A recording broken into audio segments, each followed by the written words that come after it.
ఉన్నారు. అలాగే ఆకాశాన్ని భూమిని కలిపేస్తామన్నంత హామీలు ఇచ్చి ఈరోజు ప్రజల్ని నట్టేట ముంచారు. చంద్రబాబు నాయుడు గారట విజనరీ పాలన ఇస్తానని చెప్పారు. ఈరోజు హామీలు మర్చిపోయే గజనీ పాలన ఈ 7 నెలల్లో మనం చూసాం. అలాగే తీసుకుంటే మాటలు, పథకాలు ఇస్తామనే మాటలు కోటలు దాటే, అమలు మాత్రం కనీసం గడప కూడా దాటని పరిస్థితి మనం చూస్తూ ఉన్నాం. బాబు షూరిటీ పథకాలు గ్యారంటీ అన్నారు. ఈరోజు అతని మాటలకి పథకాలకి వారంటీ లేదు అని చూపిస్తూ ఉన్నారు. పూర్ టు రిచ్ స్లోగన్ అంట ఎన్నికల సమయంలో తెగ ఓదరగొట్టారు.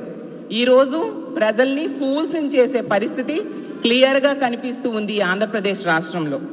అలాగే మనం తీసుకుంటే ప్రతి దగ్గర కూడా ప్రతి వర్గానికి కూడా చంద్రబాబు నాయుడు గారు ముఖ్యమంత్రి అయ్యాక మోసం చేయడం వలన ప్రజలందరూ 7 నెలల పాలన ఎలా ఉంది అంటే ప్రజలు చెప్తూ ఉన్నారు, ఏడిపించే పాలన చంద్రబాబు నాయుడు గారు చేశారు అని చెప్పి ప్రతి ఒక్క ప్రజలు చెప్తూ ఉండే పరిస్థితి.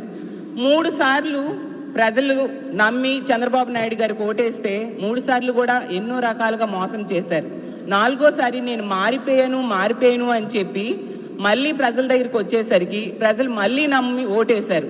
ఇప్పుడు ఈ 7 నెలల పాలన చూసి ఎలుగుబంటి తోలి ఎన్నాళ్ళు వృద్ధికినా కూడా నలుపు నలుపే కానీ తెలుపు కాదు అన్న చందంగా ఉంది మా పరిస్థితి అని ఈరోజు ఆంధ్రప్రదేశ్ రాష్ట్రంలో ప్రజలు బాధపడే పరిస్థితిని తీసుకొచ్చారు.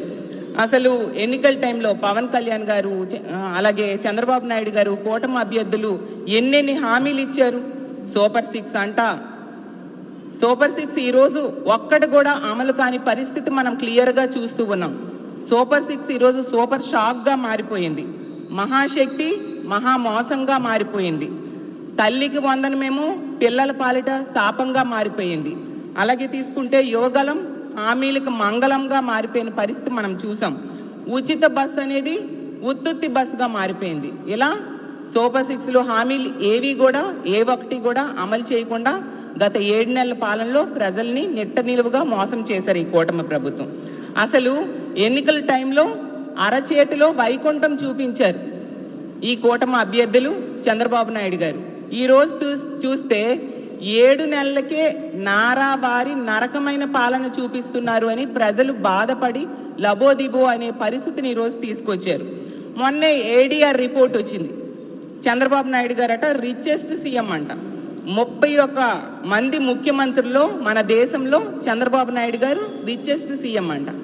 రిచెస్ట్ సీఎం మాట ఏంటో కానీ వర్స్ట్ పాలన ఈ ఆంధ్రప్రదేశ్ రాష్ట్రంలో చంద్రబాబు నాయుడు గారు ముఖ్యమంత్రి అయ్యాక ప్రజలకి చూపించడం మనందరము చూసాం.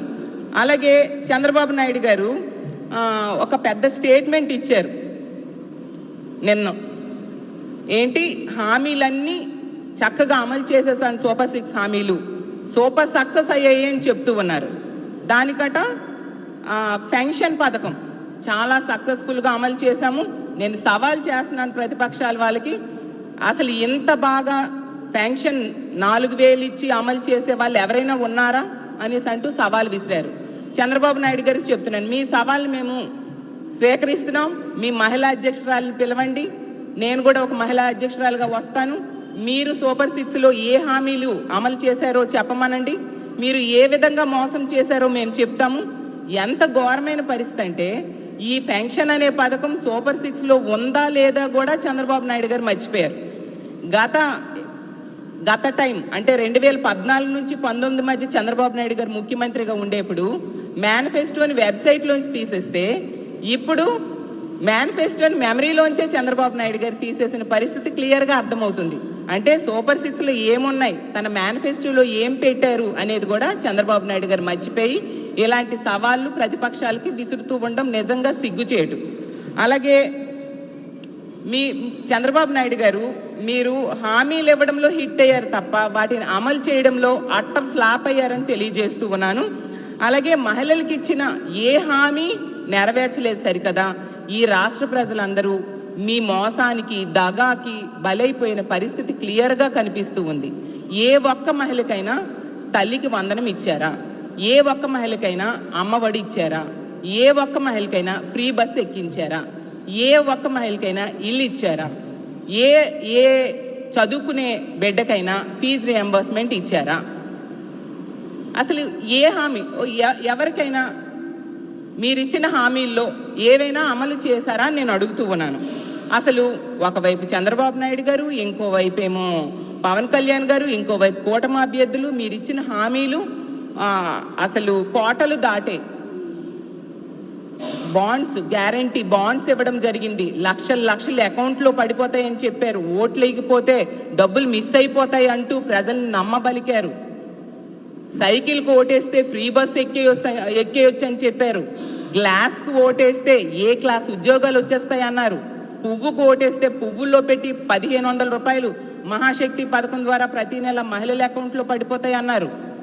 చంద్రబాబు నాయుడు గారికి ఓటేస్తే లక్షలు ప్రతి ఒక్కరికి కూడా ఇంట్లో వాళ్ళకి వచ్చేస్తాయి అన్నారు. కూటమికి ఓటేస్తే ప్రతి బిడ్డకి కూడా 15,000 రూపాయలు మీ అకౌంట్లో పడిపోతాయని చెప్పడం జరిగింది. ప్రజల అకౌంట్లో చెప్పడం జరిగింది. ఏవని ఎవరికి అందాయని నేను ప్రశ్నిస్తూ ఉన్నాను. అసలు ఎలాంటి ప్రచారం చేశారంటే, ఒక టీవీలో చూస్తే వీళ్ళ ప్రచారమే, పేపర్లో చూస్తే వీళ్ళు చేసిన ప్రచారమే, ఫేస్బుక్, ఇన్స్టాగ్రామ్, ఈవెన్ సినిమా థియేటర్లు ప్రతి దగ్గర కూడా ప్రచారంలో ఓదరగొట్టారు. ఇక్కడ చూస్తే ప్రజల్ని, ముఖ్యంగా ఆంధ్రప్రదేశ్ మహిళల్ని గత 7 నెలలుగా నెట్ట నిలువుగా మోసం చేసిన పరిస్థితి క్లియర్గా కనిపిస్తూ ఉంది. ఆ రామానాయుడు గారు లాంటి వాళ్ళు ప్రతి ఒక్కరు కూడా మాట్లాడితే ప్రచారానికి వెళ్ళి నీకు 15,000, నీకు 15,000, నీకు 15,000 అంటూ, అలాగే నీకు 18,000, నీకు 18,000, నీకు 18,000 అంటూ, రైతులకేమో నీకు 20,000, నీకు 20,000 అంటూ ఎన్ని రకాలుగా ప్రజల్ని మభ్య పెట్టారో ఈ ఆంధ్ర రాష్ట్ర ప్రజలందరూ చూశారు. ఈరోజు వాళ్ళందరికీ కూడా నెట్ట నిలువుగా మోసం చేసిన పరిస్థితి క్లియర్గా కనిపిస్తుంది. మహిళా వ్యతిరేక ప్రభుత్వం ఈరోజు ఆంధ్రప్రదేశ్ రాష్ట్రంలో గత 7 నెలల పాలనలో మనం చూసాం. అంత దారుణమైన పాలన చూసాం. ఒక సంక్షేమం లేదు, ఒక సంతోషం కూడా ప్రజలకు లేదు. అలాగే మహిళలకి రక్షణ లేని పరిస్థితి గత 7 నెలల్లో ఈ ఆంధ్ర రాష్ట్ర ప్రజలు చూడడం మనం చూసాం. అలాగే మొన్ననే చూసాం, చంద్రబాబు నాయుడు గారు, లోకేష్ గారు ట్వీట్ చేయడం జరిగింది. లోకేష్ గారి కుమారుడైన దేవాంశ్ గారు వరల్డ్ బుక్ ఆఫ్ రికార్డ్స్ లో అతని పేరు స్థానం సంపాదించారు అనేసి నిజంగా చాలా సంతోషించాం. కానీ ఈ ఆంధ్రప్రదేశ్ రాష్ట్రంలో చంద్రబాబు నాయుడు గారు గత 7 నెలల పాలనలో అబద్ధాల్లో వరల్డ్ బుక్ ఆఫ్ రికార్డ్స్ లో స్థానం సంపాదించారు అని ఈ ఆంధ్ర రాష్ట్ర ప్రజలందరూ అనుకుంటూ ఉండే పరిస్థితిని ఈ కూటమి పాలనలో నిరూపించడం జరిగింది. అసలు ఇన్ని హామీలు ఇచ్చారు కదా, ఒక్కొక్క హామీని గురించి మనం మాట్లాడుకుందాం. గత 7 నెలలు ఏ హామీని మీరు నెరవేర్చారో మీరు చెప్పండి. ఏంటి ఫ్రీ బస్ అయితే ఎన్నికల టైంలో ఫ్రీ బస్ కోసం ఓదరగొట్టినంతగా ఏ పథకం కోసం కూడా ఓదరగొట్టలేదు. తీసుకుంటే తిరుపతి, కాణిపాకం, శ్రీకాళహస్తి, శ్రీశైలం, విజయవాడ, అన్నవరం, ఇలా ప్రతి దగ్గరికి కూడా, సింహాచలం, పుణ్యక్షేత్రాలన్నీ కూడా ఫ్రీగా తిప్పేస్తాము. జూన్ 4వ తేదీన రిజల్ట్ వచ్చిన దగ్గర నుంచి కూడా ఫ్రీ బస్ అమలైపోతుంది అని చెప్పారు. ఏది 7 నెలలు గడిచిపోయింది. ఫ్రీ బస్తో ఎక్కడ తిప్పారు మహిళలకి? మహిళలు అయితే ఆశపడ్డారు తమ మొక్కులన్నీ తీర్చేసుకోవచ్చు అని. ఆ చూస్తే అక్కడ వినాయక చవితి అయితే అయిపోయింది, దసరా అయిపోయింది, దీపావళి అయిపోయింది, కార్తీక పౌర్ణమి అయిపోయింది, క్రిస్మస్ అయిపోయింది, మన అందరి పెద్ద పండగ సంక్రాంతి కూడా వచ్చేస్తుంది. ఫ్రీ బస్ లేదు. వీళ్ళు ఎవరిని చూసి కాపీ కొట్టి ఫ్రీ బస్ పెట్టారో ఆ రాష్ట్రాలు, తెలంగాణ అయినా అలాగే కర్ణాటకలో అయినా, వాళ్ళు అధికారంలోకి వచ్చిన నెల రోజుల్లో ఫ్రీ బస్ని అమలు చేయడం జరిగింది. మరి ఎంత నెట్ట నిలువుగా మహిళల్ని మీరు మోసం చేశారా లేదా గత 7 నెలల్లో నేను అడుగుతూ ఉన్నాను. ఎప్పుడు ఇస్తారు? అలాగే ఇంకొక మంచి పథకం, మహాశక్తి పథకం. ఈ పథకం కోసం 19 సంవత్సరాల నుంచి 59 సంవత్సరాల మధ్య ఉన్న మహిళలకి నెలకి 1,500 రూపాయలు వేస్తాము అని చెప్పారు. 1,80,00,000 మంది దానికి అర్హులు ఉన్నారు ఈ రాష్ట్రంలో. నెలకేమో 2,800 కోట్లు అవసరం అవుతుంది, సంవత్సరానికైతే 32,400 కోట్లు అవసరం అవుతుంది. ఈ పథకం కోసం మేము అసెంబ్లీలో మాట్లాడితే హోమ్ మినిస్టర్ గారు అడ్డుగోలుగా అబద్ధం చెప్పారు. ఈనాడు పేపర్ చూసి ఈ పథకానికి నిధులు కేటాయించామని. ఏదమ్మా హోమ్ మినిస్టర్ గారు, ఏదమ్మా ముఖ్యమంత్రి గారు, చెప్పండి, ఎవరి అకౌంట్లో మహాశక్తి పథకం ద్వారా మీరు డబ్బులు వేశారు? ఒక్క మహిళకు చూపించండి మహాశక్తి పథకం ద్వారా మీరు డబ్బులు ఎవరికి వేశారు. సో ఈ పథకం కూడా ప్రజలకి మోసం చేయడానికి, మహిళలు మభ్య పెట్టడానికి ఆ రోజు తీసుకొచ్చి ఈ రోజు కూడా ఆ పథకం గురించి ఆలోచించనే పరిస్థితి మనం చూసాం. ఇంకో ముఖ్యమైన పథకం తల్లికి వందనం. ఆ రోజు జగనన్న అమ్మఒడి పథకాన్ని, స్కూల్లో డ్రాప్ అవుట్స్ని తగ్గించడానికి అమ్మఒడి పథకాన్ని ప్రవేశపెట్టి ప్రతి తల్లికి 15,000 రూపాయలు ఇచ్చేవారు. దాన్ని చూసి కాపీ కొట్టి ఈ తల్లికి వందనం పథకం ప్రవేశపెట్టారు. స్కూల్స్ జూన్లో ప్రారంభం అవుతాయి. ఇప్పుడు డిసెంబర్ కూడా అయిపోయింది, జనవరిలోకి మనం ఎంటర్ అయిపోయాము. మరి ఎప్పుడు ఇస్తారు ఈ పథకం ద్వారా? ఆ రోజు జగన్మోహన్ రెడ్డి గారు 44 లక్షల మంది తల్లుల అకౌంట్లో 5 సంవత్సరాలు 25,000 కోట్ల రూపాయలు డిపాజిట్ చేయడం జరిగింది. తల్లికి చదువుకునే పిల్లల్ని స్కూల్కి పంపితే తల్లికి ఆసరాగా ఉంటుంది ఈ డబ్బులు అని చెప్పి ఆ రోజు జగన్మోహన్ రెడ్డి గారు ఇస్తే, ఎన్నికల టైంలో ఏం చెప్పారు? పుట్టిన ప్రతి బిడ్డకు కూడా ఇచ్చేస్తాం 15,000 రూపాయలు అని చెప్పి ప్రజలను మభ్యపెట్టారు. 80 లక్షల మంది స్టూడెంట్స్ ఉన్నారు. ఎవరి అకౌంట్లో ఈ 15,000 రూపాయలు మీరు వేశారు? ఏ విధంగా మీ సూపర్ 6 హామీలు అమలైపోయాయని, సూపర్ సక్సెస్ అని మీరు చెప్తున్నారు అని నేను అడుగుతూ ఉన్నాను. ఇప్పుడు చూస్తే ఈ పథకం గురించి ఉలుకు లేదు, పలుకు లేదు. మళ్ళీ అడ్డంగా మేము అమలు చేసేసామని వాదిస్తూ ఉన్న పరిస్థితి. మీ మంత్రులు, మీ ఎమ్మెల్యేలు, మీరు బహిరంగ సభల్లో వీళ్ళింటింటికి వెళ్ళి ఈ తల్లికి వందనం పథకం గురించి ఓదరగొట్టేశారు. నీకు 15,000, నీకు 15,000, నీకు 15,000 కనిపించడం భయం చిన్నపిల్లలు.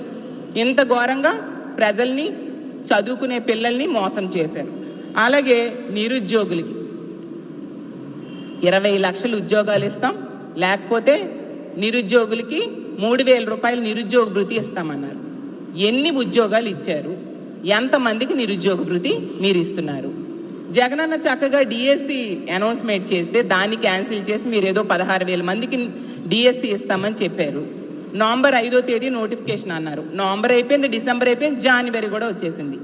ఏది డిఎస్సి నోటిఫికేషన్? ఉద్యోగాలు ఎక్కడ? 20 లక్షల ఉద్యోగాలు.